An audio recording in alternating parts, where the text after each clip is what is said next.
Testing.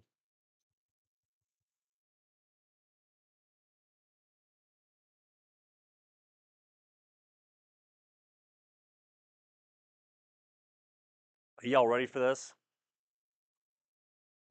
Mm. Boy, I'm excited to be done with this too. Just a busy week, and it's like, oh yeah, gosh, I gotta get ready for that too. Um, I never get anything good at books, by the way. So I read it and I was like, I'm gonna do my own study. Um, and no judgment on the author of this book or who picked it, but I did like the title about focusing on learning, and so me and Aaron talked, and I was like, what do I need to talk about when it comes to learning? I love the topic of learning. I'm an advocate of learning. I have a lifestyle of learning, and so we came up with a cool topic about, and I titled it the Trajectory of Learning: Abraham versus Solomon. Does that sound good? Yeah, it all goes downhill from here. So, but uh, I've always looked up to Abraham. It's my favorite character in the Bible, certainly. But Solomon has these incredible accolades as well. And in the in the spirit of learning, someone that was the wisest person um, to ever be potentially, and then someone who kind of learned wisdom and was very faithful and has this amazing legacy. I thought it'd be neat to compare the two. So, obviously, I do want a lot of discussion here, and you guys have a lot of great input, and so I will be asking lots of questions, and hopefully, you have something to say. So, um, my first question is, how do their stories begin? How do they differ? How does Solomon's story differ at the beginning of his life and when Abraham comes into the story in Genesis?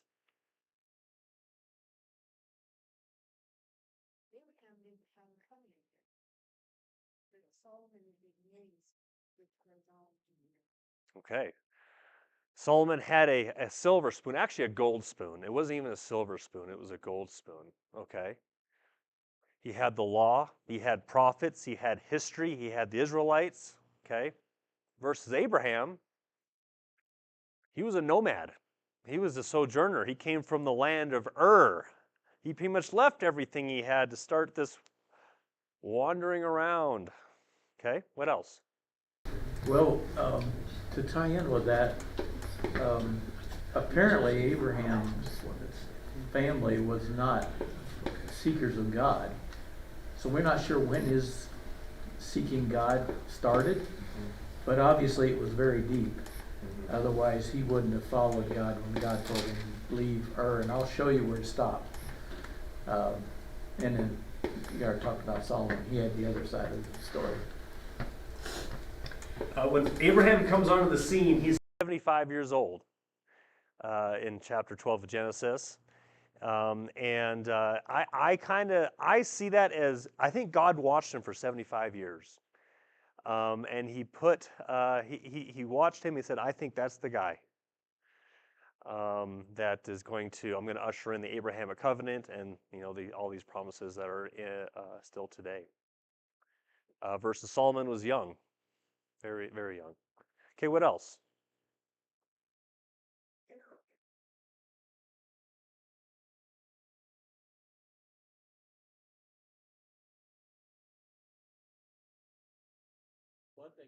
Solomon, that he was given the choice of what he wanted, and he was smart enough to say, "Give me wisdom."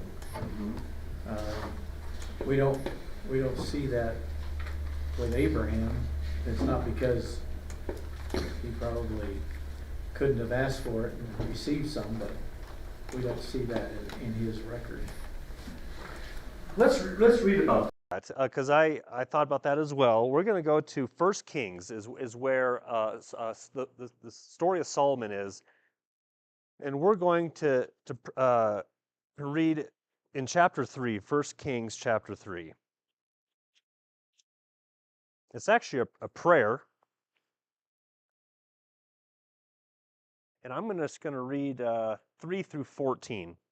Then Solomon said, Thou hast shown great loving kindness to thy servant David, my father, according to as he walked before thee in truth and righteousness and uprightness of heart toward thee. And thou hast reserved for him this great loving kindness, that thou hast given him a son to sit on his throne, as it is this day. And now, O Lord my God, thou hast made thy servant king in place of my father David. Yet I am but a little child. I do not know how to go out or come in. And thy servant is in the midst of thy people, which thou hast chosen, a great people who cannot be numbered or counted or multiplied. So give thy servant an understanding heart to judge thy people, to discern between good and evil, for who is able to judge this great people of thine? And it was pleasing in the sight of the Lord that Solomon had asked this thing. And God said to him, Because you have asked this thing, and have not asked for yourself long life, nor have asked riches for yourself, nor have you asked for the life of your enemies, but have asked for yourself discernment to understand justice. Behold, I have done according to your words. Behold, I have given you a wise and discerning heart, so that there has been no one like you before you, nor shall one like you arise after you.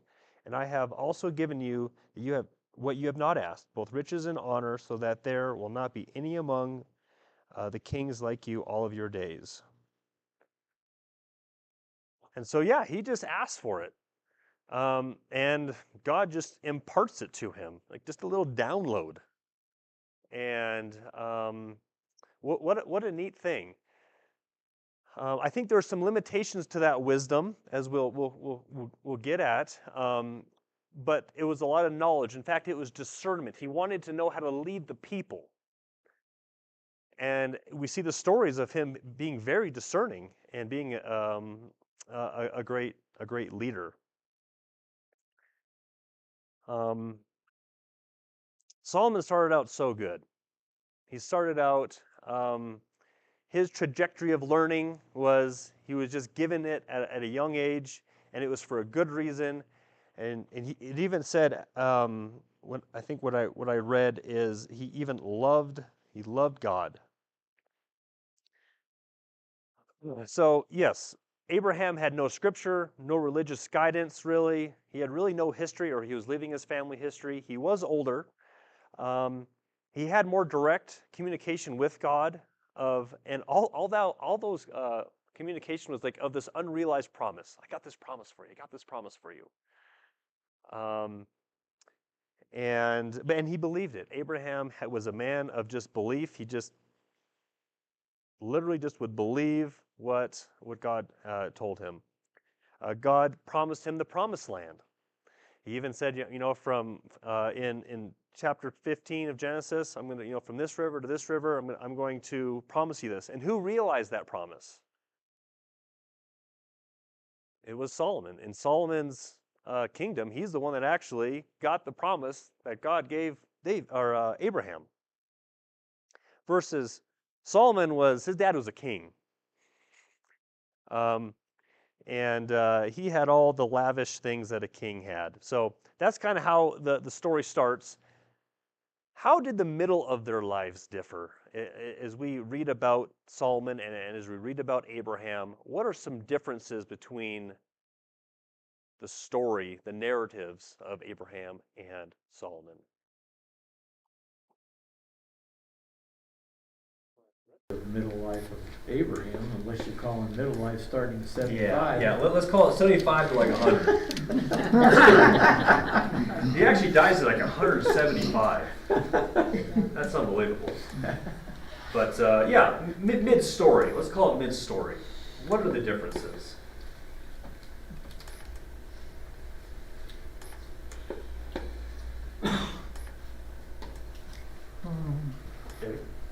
All I can think of is the struggle that Abraham had in believing that what God told him was going to come to pass. But I don't know how that correlates to Solomon. How that differs? Yeah.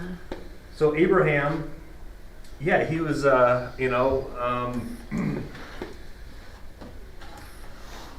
he had to leave this land. He got circumcised at a really old age which is just a bizarre thing to do. And then the whole thing about Isaac, right? He was maybe I won't say everything. I think it was Mike first, and then we'll get to Scott. Well, Abraham had doubts, it seemed like, whenever we went down to Egypt, and he was afraid to let anybody know that his wife was really his wife, and so he kind of struggled with confidence. Whereas Solomon, when he got to midlife, he was just knocking everything dead, I mean, he was just succeeding in everything he was doing, and he got to where he had maybe too much confidence. There's a contrast. So Abraham was a late bloomer. Solomon, he hit his career in his 20s. Okay, Scott, and then we'll... Yeah, back in the 60s, we get the first iteration of Batman. It was a frustrating show because they would start, and at the end of the first show, they would cut it off right when the bad guy was about to do Batman in and say, wait till next week. Boy, that was tough. Well, Abraham is given these amazing promises, and I gotta believe he goes through the time, even when they settle, just imagining what is gonna happen in the future. Solomon has all this in his lap, and he can do with it as his wisdom will tell him. Solomon lived in the epitome of the blessings of what God promised. And I want to read us some scripture of kind of just how elegant he lived. Yeah, and then Abraham, it was all just a future thing. For sure. Jerry? Well, one thing, Solomon never reached midlife. He only lived about 56 years. He had every advantage that you could have, especially that his father made sure that he had a smooth entrance into his kingdom, but his kingdom got the best of him in his later years. And maybe since he was so young and didn't live, God actually, if you read through there, he limited the kingdoms to a certain amount of years. And so he had the advantage with money and fame, but Abraham had the maturity and the stability that God wanted. That's right. Yep. Abraham did sin. Twice he lied that his wife, who was apparently very good looking, was a sister because he didn't want to get killed. But he learned obedience. His life was difficult though. He gets called out of this land where he was. There was a famine, and he had to go down to Egypt, and he had to just sojourn and just being a place without a home. And but even with Isaac, one promise that was realized was Isaac was going to be born. It took a while, and then God said, "Oh yeah, I actually want you to kill him. Yeah, actually, sacrifice him." And so he's going through all this turmoil, but he had so much faith that he thought that God would be able to raise Isaac from the dead, and you just see this powerful faith. Versus, I see Solomon as just a person of privilege, as just a person of privilege. He lived in absolutely the lap of luxury. He did do some great things. He did build the temple and his palaces, and that's what God wanted him to do. And so he was doing good things. But I just to kind of give you an idea of what Solomon's life looked like, we're going to be in 1 Kings again, chapter 10.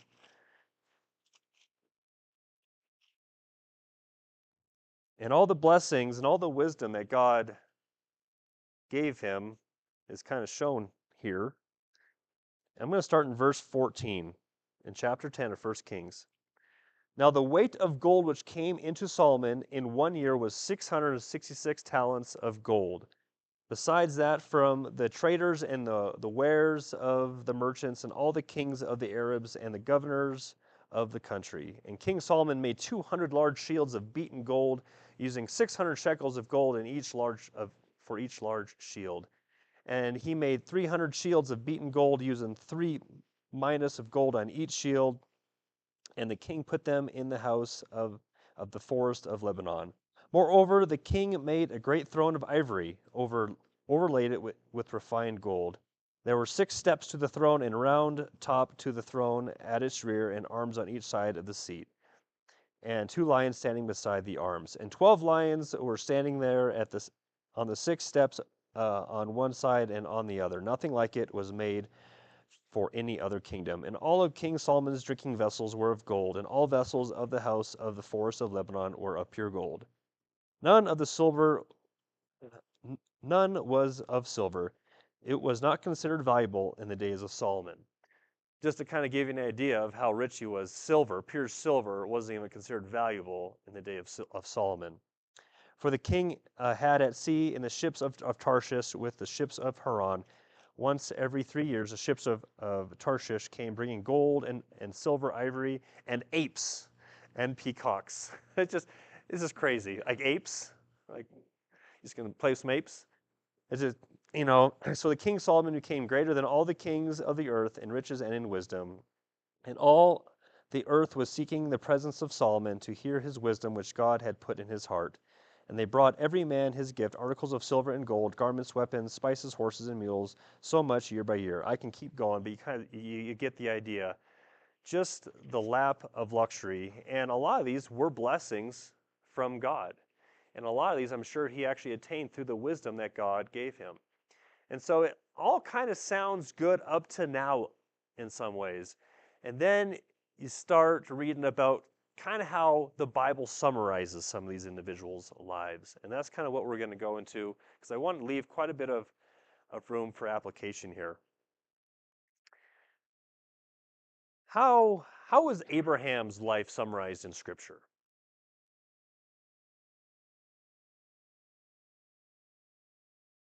Okay, so we can go there right quick, and because it's he is in the Hall of Faith, Hebrews 11.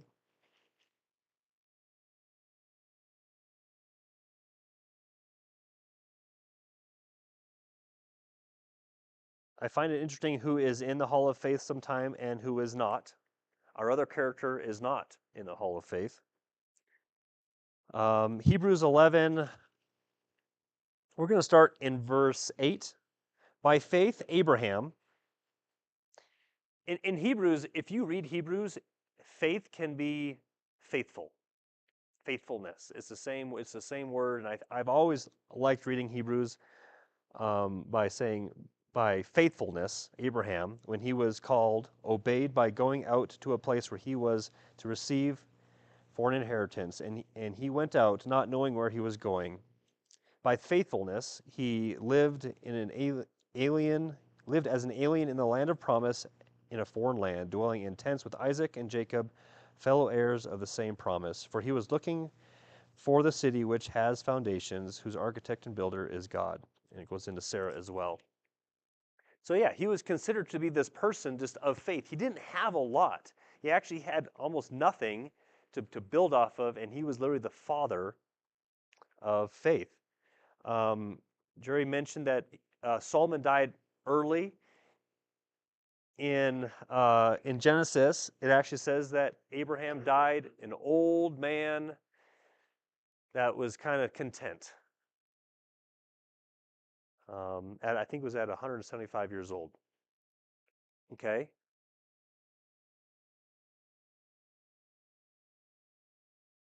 How about Solomon? What does the Bible say about Solomon? How does it summarize Solomon's life?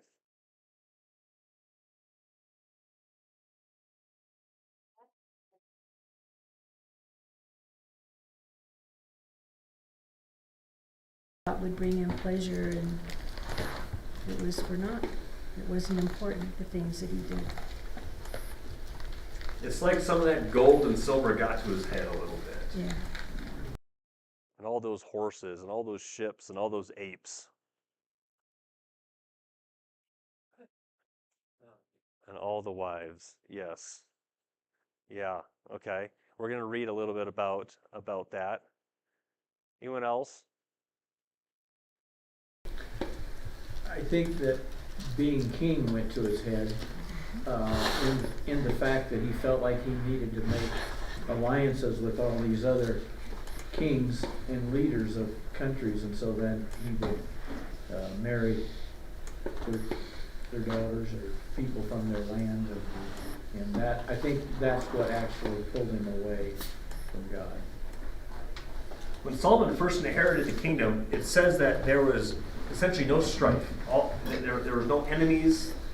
It was peaceful. And usually when you make alliances with other kings, you're trying to make treaties and so forth. So Solomon always tried to do things himself, his way, and he tried to have a lot of security through what he could do. And Abraham was not in that situation at all. But in 1 Kings chapter 11, it really describes how, kind of a summation of Solomon. I'll read most of chapter 11. I'll probably read the first 13 verses. Now King Solomon loved many foreign women, along with the daughters of Pharaoh, Moabite, Ammonite, Edomite, Sidonian, and Hittite women, from the nations concerning which the Lord had said to the sons of Israel, "You shall not associate with them, neither shall they associate with you, for they will surely turn your heart away from their gods." Solomon held fast to these in love. And he had 700 wives, princesses, and 300 concubines, and his wives turned his heart away. Yeah, it's too many. It is.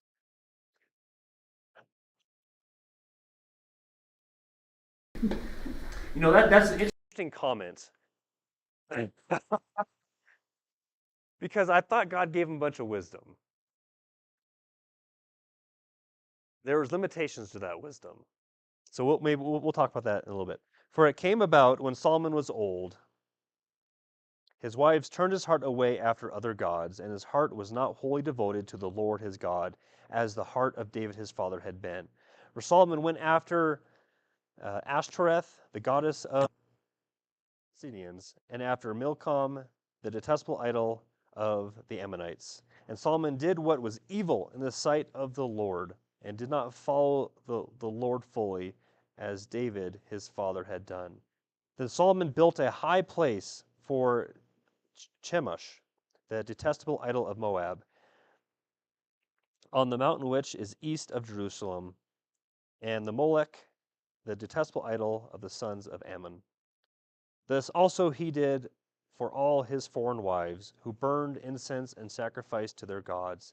Now the Lord was angry with Solomon, because his heart had turned away from the Lord, the God of Israel, who had appeared to him twice, and had commanded him concerning this thing, that he should not go after other gods, but he did not observe what the Lord had commanded. So the Lord said to Solomon, "Because you have done this, and you have not kept my covenant and my statutes which I have commanded you, I will surely tear the kingdom from you and will give it to your servant.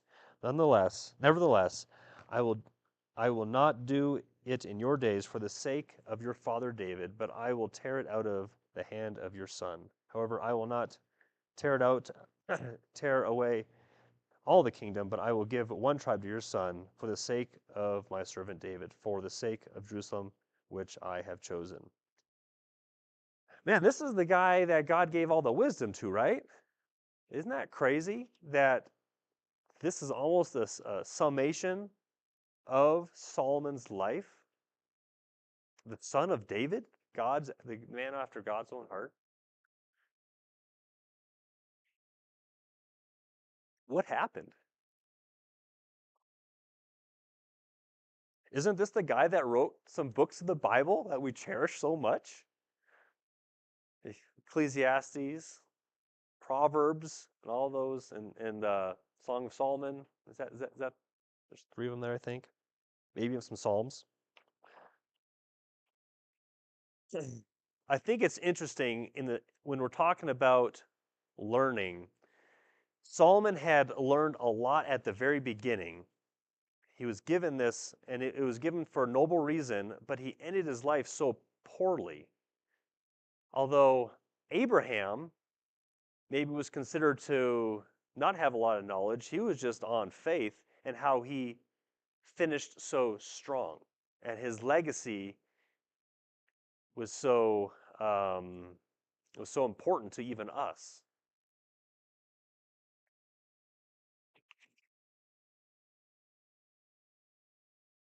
So, is it 7:30? Is that when we're done? 7:30? Okay, we got 20 minutes for application. What is the present day Solomon? What does the present day Solomon look like in Christianity?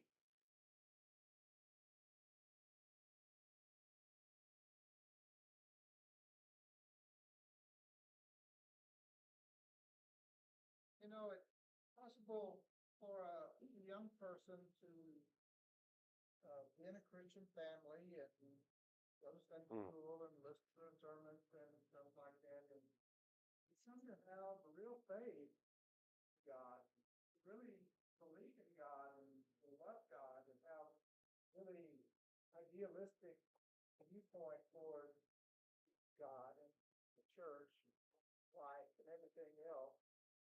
And as the years wane on and exposure in the church, just the business of the church and politics and things the way they are, and just dealing in committees and dealing with people and projects and things, it gets to be about just business instead of spiritual, instead of faith. And you get to where it's like, well, whatever. I mean, how in the world could Solomon have gone along with things like the god Molech and the things that he did? He just, I mean, he couldn't really believe in God, the real God, and go along with Molech. Somehow or another, he kind of lost. It seemed, instead of God being real and personal, like maybe it was early in his life, and like it could be for us early in our lives, God gets to be just an idea. It's just a subject to talk about, and there's other things, there's other things in life that are important to me and stuff like that. And so, I mean, maybe something like that. Do you think Solomon knew the Old Testament quite well? You think he had, I mean, maybe he had some of it memorized? I think so. He probably knew it very, very well. Anyone else want to add on to that before I dive in? Solomon, like a lot of us, his ego got in the way, edge God out. That's good. Edge got out. Edge God out, ego. Because, when your ego, you start, because he had everything. It's like, look at me. I've got it all. 5,000 women, 5 billion, women and concubines and houses and gold and silver. What do I need God for? Okay. Seems like he lost his faith and Yeah. his being obedient and doing what God wanted him and needed him to do, and he started, just being a normal guy, which we all know is not going to work. When you have that kind of power, it's so easy to lose. Why do you need faith? You can literally control the world. Yeah. People are just giving you gold.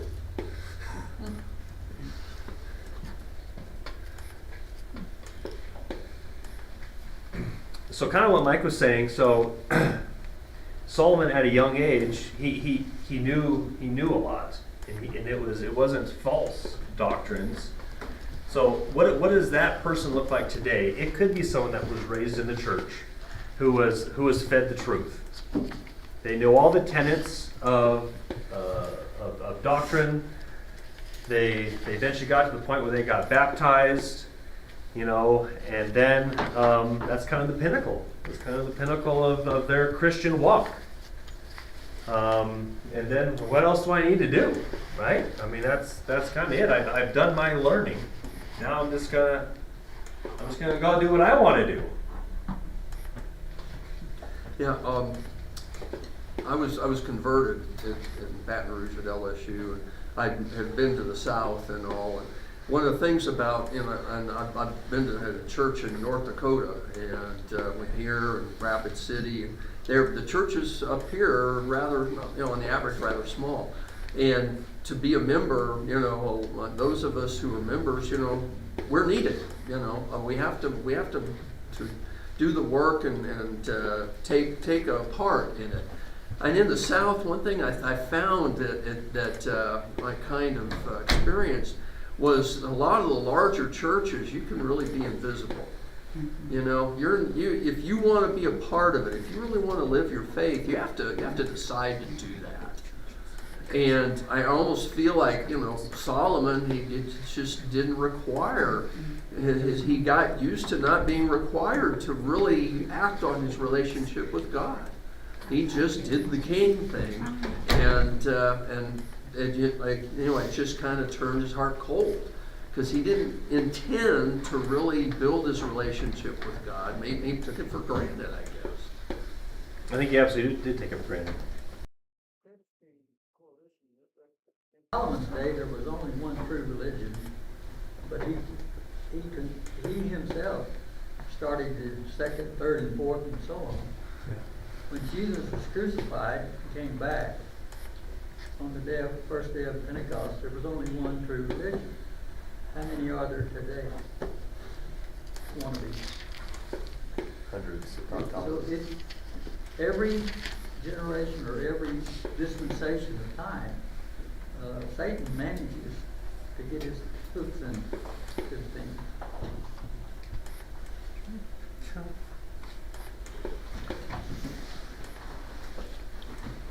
Kind of going back to what Mike said made me think of something that once we've professed ourselves as being Christian, we get too tied up in doing good works, in working on all the committees and doing this and doing that, and we forget that the focus of our life is to share the word with other people. But we kind of get too tied up in, not that we're not supposed to do good works, but I think we tend to forget what, like Solomon did, what he was supposed to be taking care of. He wasn't supposed to be building gardens, he was supposed to be. He built a really nice palace while he was doing the temple too, right? Mm-hmm. Just kind of, let's just throw that in there. It took him 13 years, and it was, I mean, I like to have a nice house as well, but it seemed like he took that blessing a little bit too far, sure. I'll even say, as a deacon, you do things, and sometimes you get so hung up in doing the thing, you forget why you're even doing it. And that is something that, no matter if it's a big church or a small church, you absolutely can get caught up in just doing the thing out of duty, and then you're like, you're just doing it. And Solomon might have got caught up in just doing the thing, just to one up someone or something. When Abraham was called to sacrifice Isaac, God said, do this. Abraham did it. He right to the point where the knife was coming down. Solomon, the kings of Judah, Israel, were commanded, do not marry foreign women. Do not take for yourselves many wives. And he did not obey God. So I think a basic tenet is, if God says do this, and we have the word to tell us what it is that he says for us to do, we have to do it. Mm-hmm. And if we don't, we're going in a straight line. If you go 1 degree off, where do you end up? Mm-hmm.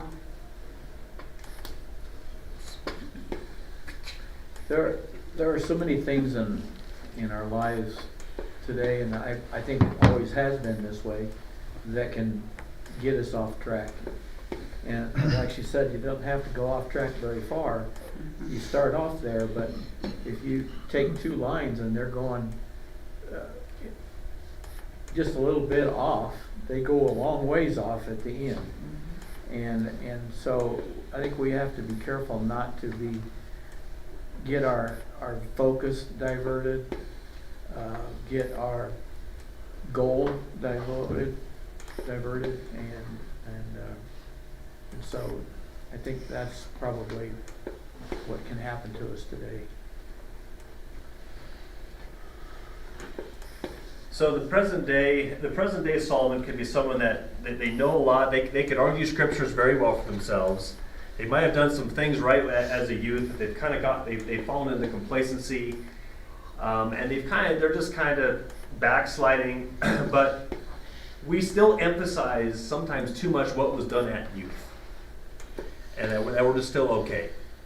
And I'm not saying the things that were done at youth. I mean, I hope my children actually, grow up to be Christians, and I'm trying to teach them a lot to do things that in their youth. I want them to get baptized, and I want them to hear the truth. But sometimes we just put so much emphasis on that, and then the rest of life we just live. Versus, how would a present day Abraham be? What does a present day Abraham look like in Christianity?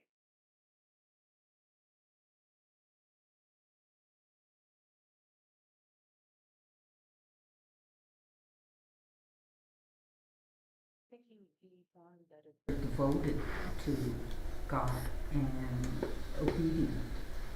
From his past history, I can't see him not being obedient. I mean, he was obedient enough to the point of killing his child, or when God said to do it.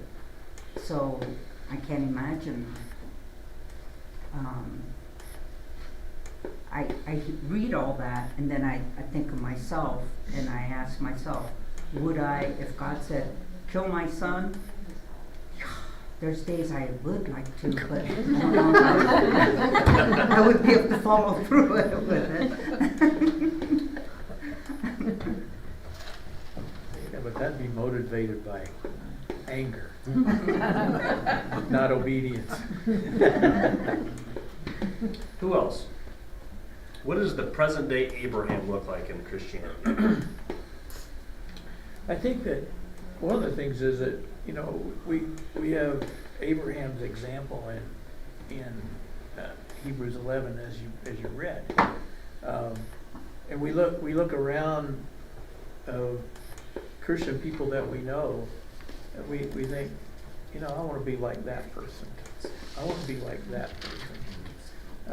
To me, that would be the Abraham of our day, is the person or people that people look at and say, you know what, I want to grow up to be like that. Mm-hmm. So as he got older, he actually matured in faith significantly. Mm-hmm. It wasn't something that he was banking on that he did as a child, some tenet that he learned as a child. It was something that was a sanctification process through his entire life. It was an example. It was a lifestyle that he lived. That was his emphasis. Obviously, he believed in truth. He wanted to do things right. But the emphasis was how loyal he could be his entire life to that cause, versus just banking on something he did when he was 15 years old, or whatever age. We have a few minutes left, about 5 minutes left. Do we identify more with the Abrahams? Do we identify more with the Solomons? What way are we pushed toward in this church, or in this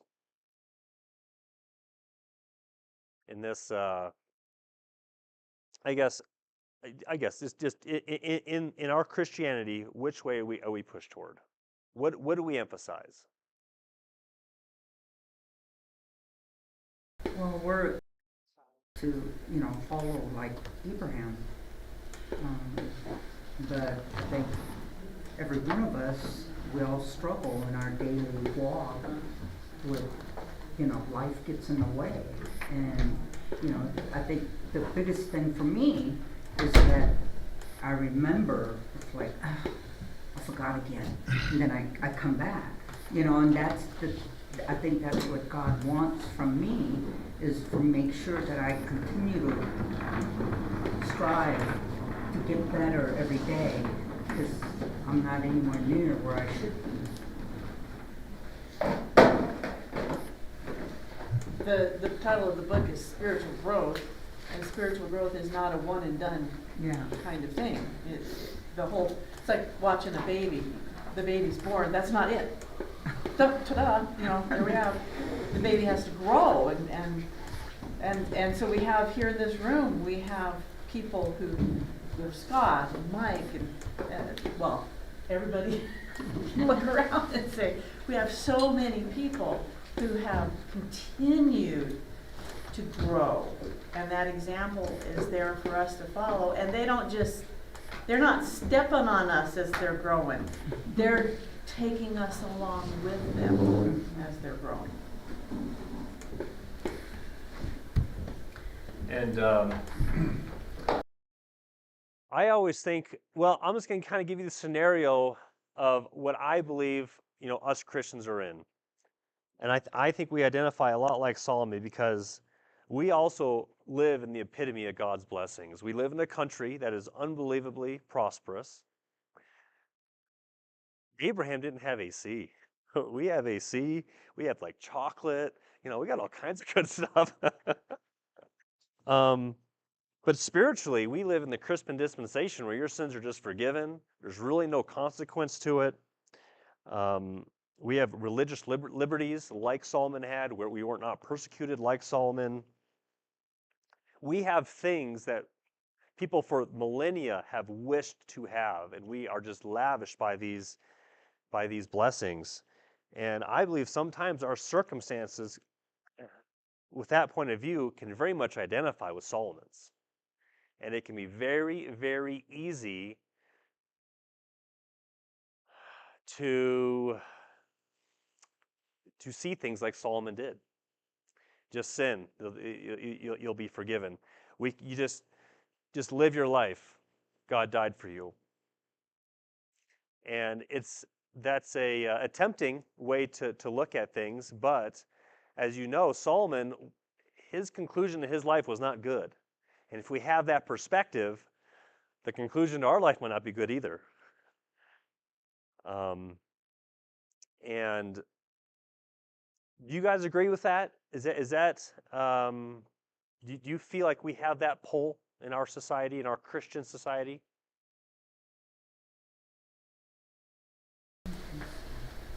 I would agree with your statement that we are like Solomon. I think I would compare my faith to Abraham. It seems that every time we hear lessons about Abraham, it's always about the sin that he committed twice. You know, and telling the person in Egypt, and then over there again that, you know, she'll ask her if she would say that she's his sister. Well, she really actually was his sister. She was his half sister. So, but we don't. When he was with Lot, and they were their herdsmen. It was just too much for the land, and they were not getting along. So he said to Lot, you know, let's don't have any strife between us. If you go to the left, I'll go to the right. If you go to the right, I'll go to the left. He gave them a choice. That was very kind of him. But Lot looked up and thought, oh, well, that is the place, and the plain of Jordan. So that's where he went, and it didn't turn out very well for Lot, did it? But Abraham gave him that choice out of love for him. That was very kind. And also, God gave Abraham a prophecy. He caused him to fall into a deep sleep, and he told him that his descendants were gonna be strangers in a land that is not theirs, and will serve them, and they will afflict them 400 years. And so, he told him, in the 4th generation, they shall return here, for the iniquity of the Amorites is not yet complete. So, he gave him that information about his descendants right there. So I feel like we're more of the faith of Abraham and not of Solomon. I'd hope so. I mean, I absolutely hope so. And that's the goal, right? That's the whole point of the study is having a faith like Abraham, even though there is a pull to be like Solomon. So, any last comments? Well, I appreciate it. Thanks for your time. And so that's it. And so looks like we got